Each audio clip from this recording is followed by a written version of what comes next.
الظلم اخرته وحشه. لما يكون عندنا مصطفى شوبير يكون قاعد على الدكه، واحد زي الشناوي ده يكون هو اللي بيلعب، ده اسمه ظلم. لما يكون عمر الساعي موسم كامل ما بيلعبش، ولما الفرقه كلها تقع ثم انت تلعبه والفرقه كلها واقعه، لاعب زي ده يموت مني، ده اسمه ظلم. لما يكون واحد زي كريم الدبيس، معاك لاعب حلو زي كريم الدبيس وما بتستغلوش، وفي مرحله الروتيشن اللي كنت بتعملها قبل كده لما كانت الفرقه كلها كويسه ما كنتش بتدخله وبتديله ثقه وتحفظه ويحفظ الملعب، ده اسمه ظلم. لما علي معلول بيرجع من الاصابه ولغايه دلوقتي بنتحايل عليك عشان خاطر يخش القايمه، ده اسمه ظلم. انا مش فاهم الى حد امتى، يعني لحد امتى الكلام بتاعنا اللي بيتقال يا جدعان ما بيتحسبش ولا بيتسمع. الماتش بتاع الاهلي وفاركو النهارده، عارف انت حموضه، عندك في حموضه، قاعد كده، ايه ده؟ ايه المستوى الهزلي ده؟ الاهلي مش بخير يا جماعه، واول واحد هيتحاسب هي الاداره، بعد كده اللعيبه، بعد كده كولر. المنظر كله مش حلو، والملعب زي الزفت. هتيجي تقول لي ملعب زي الزفت وهو فاركو جابت فينا جون، اقول لك ماشي، بس الملعب وحش، الملعب كان زي الزفت.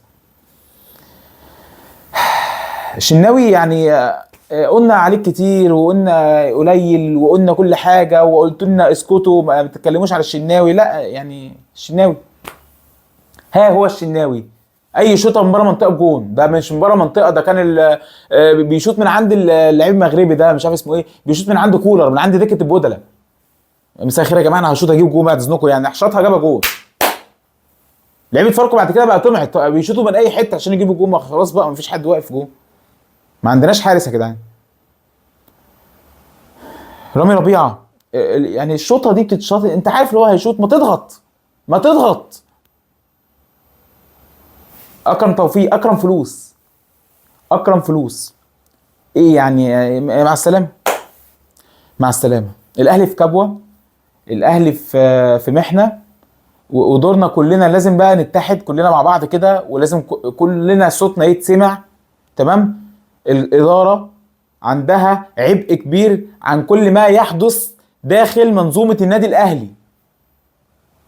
عمرنا ولا شفنا مستوى النادي الاهلي بيكون كده يا جماعه. ده لعيبه فاركو عندها الروح بتاعت الفانيله الحمراء اللي مش عندنا. انت متخيل في الدقيقه 95 انت في الدقيقه 80 اصلا قاعد عادي، مش هيجيب، مش هيخش جون، مش هيجيبوا جون. دي فرقه مش هتجيب جون. قفشه اللي احنا عاملينه قال عليه قفشه ومش قفشه، وصنعنا قفشه من القضيه، ممكن نزل ما عملش حاجه.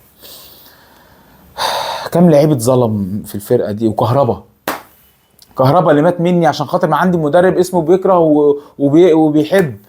اهو يا جماعه الظلم ظلمات، واقسم بالله الظلم وحش واخرته وحش. واكبر دليل على كلام ده بعد ما الماتش خلص، المخرج اول حاجه جابها، شوف انت كده الماتش بعد ما خلص، المخرج اول حاجه جابها جاب مصطفى شوبير. باينه، باينه، بس هنقول لمين بقى؟ ما بنسمعش. احنا يعني اللي دمنا بيتحرق، ومعانا لعيبه بتقعد بعد الماتش بتقعد تعمل لايكات لبعض وكومنتات لبعض على الانستا، واحنا اللي دمنا بيتحرق.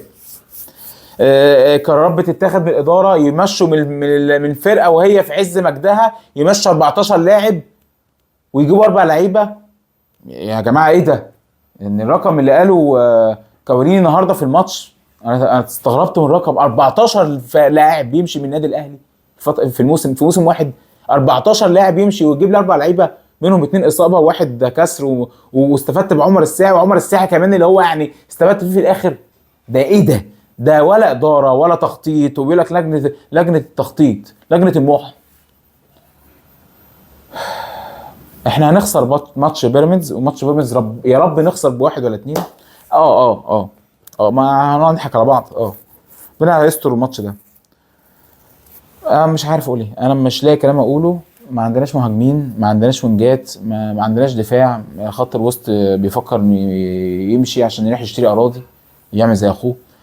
فما عندناش مدرب، المدرب بيعاند الاداره، والاداره بتعاند المدرب، واحنا المظلومين، واحنا اللي مظلومين. خش قول لي يعني ايه اللي انت متضايق من الماتش، في ايه اللي انت شايفه في ده الاهلي يا جماعه مش بخير. ملخص الكلام، الاهلي مش بخير، والمسؤول الاول هو يعني معشوقي ان انا بحبه الصراحه، كاريزما الكابتن محمود الخطيب. الصفقات يا كابتن، الصفقات يا خطيب. خطيب الفرقه بتقع، النادي بيقع، واحنا بقينا في كبوه بسبب قراراتك. عيد حساباتك. اراك ضاحكا.